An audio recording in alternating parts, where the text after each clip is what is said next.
Hey everyone, JCS Starcraft here, bringing you Game 3 of the semifinals of the Craft Cup number 2 between mouzStrelok as the Blue Terran and NightEnd from the Mortal Teamwork. That's right, MTW stands for Mortal Teamwork.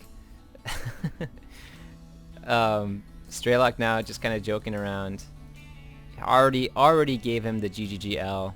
NightEnd says no. He only said good luck, and this time it was good luck. Sometimes I wonder, this kind of early banter probably doesn't take away from their APM at all. Happily typing away. I wonder how fast their typing is sometimes, because they type very fast and they click away very quickly too. Anyways, both players here on Scrap Station. Let's see if they shift from their strategy up. NightEnd has been favoring getting out that early Stalker and has been kind of shifting things from game to game. Last time trying to get that Phoenix harassment going on. But this time we might see the Starport go down. We might or might not see Void Rays. Unfortunately, it seems like Strelok likes to play with that Marine Marauder ball, mostly a big Marine composition. Getting 2 barracks is pretty early. Here comes that harassment. That annoying probe harassment that makes Strelok makes a lot of Terran players want to build their barracks closer and not choke off, so that they don't have any straggling units out here. They don't lose any supply depots when the opponent can push in, and also so they can hold off this really annoying harassment. NightEnd now going to be able to attack back, and if he times it correctly, will just pull off his probe so that he doesn't take very much damage, and just going to let the shields recharge. So this SCV really no match for a well microed probe, but so 12 barracks, 13 on the refinery, and same thing going down the other side. Chrono boosting his probes away, not getting the zealot, and just waiting for that first stalker to come up. And now both units, both players happily getting their build on. So I'm going to be building out a supply depot out here. Not sure why. Maybe an early scout for something, some sort of harassment from behind, some sort of anti-air harassment on this map. And getting his first Marine out. Should be throwing down his second barracks once he gets 150. Where is that second barracks? I want to see it come down. And there it is. Oh no, going to go factory. Yes, so he's going to go with a 1-1-1 build this time. Going to see something different from Strelok on this particular map. Might be going 1-1-1 and getting the air distance right here very short across. So Strelok might be favoring that on this particular map. Right now the series is tied 1-1 from both players. And NightEnd, again, for those of you who are unfamiliar, was a very strong Warcraft 3 player, undead, played for Mortal Teamwork on Warcraft 3, and now has transitioned over to Starcraft 2. Strelok was a very strong beta player. I just jumped to the middle of nowhere. I wanted to show you this really cool moon rotating in the background.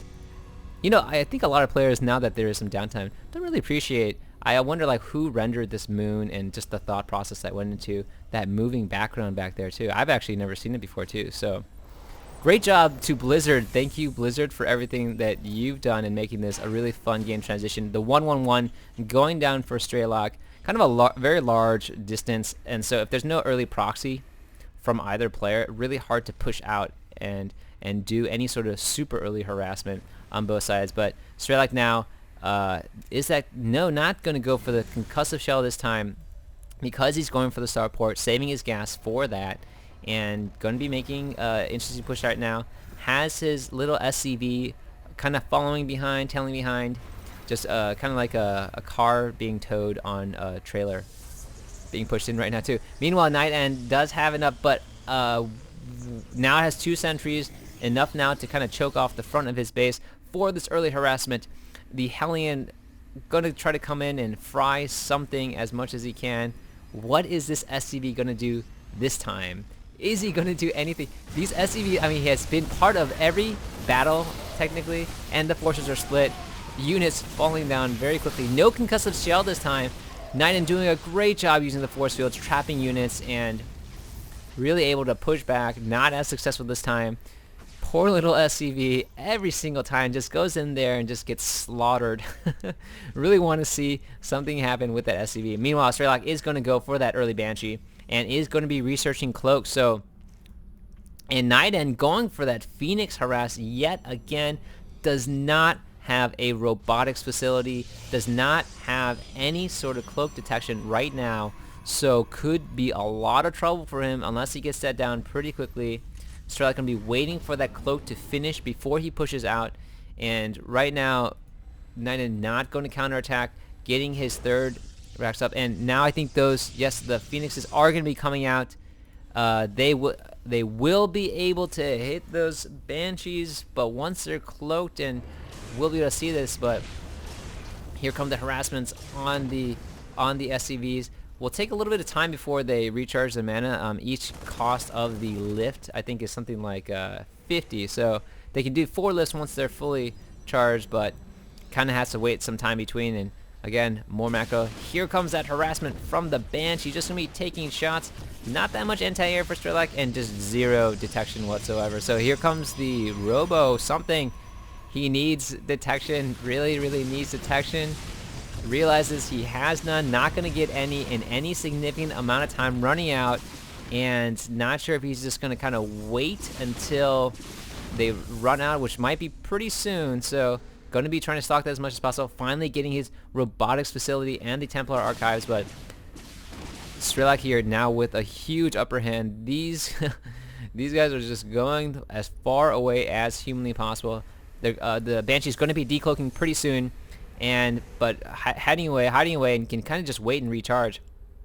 This robotics facility is going to be critical. Another Banshee coming out for Strelok, taking advantage of the map. This Banshee going out to nowhere, does not want to get hit at all from the Phoenixes. This other Banshee just kind of taking their turn, each one waiting until he can cloak and kind of taking shifts on destroying all these SCVs. Finally, that robotics facility is done, but a ton of damage into the economy of NightEnd. I don't think he can recover from this. It'd be great to see him recover, but these Banshees just getting more than enough kills for their worth. 11 kills on this Banshee, already a sergeant, and finally decloaking, gonna be going down as well. Decloaking, and to add insult to injury, even if it was cloaked, this observer would have eaten it alive. Banshee's just hanging out here, waiting until they get enough energy. Love this Banshee in the middle of the map. This Banshee kind of having a really fun time out here, enjoying the solar system view. And jumping back over onto the map, the Phoenix is going to come in for some harassment, but Viking already in the air, and these Phoenixes just aren't going to be able to do very much. I think they killed 2 SCVs, so NightEnd realizes that he can't really, if he could have taken out some sort of, done some economic damage, but there were missile turrets everywhere. So good game from both players. Strelok with the Banshee harassment, and NightEnd just getting up that detection a little bit too late. So Strelok takes game 3 and is up 2-1 in the semifinals, and this is JCS Starcraft signing off.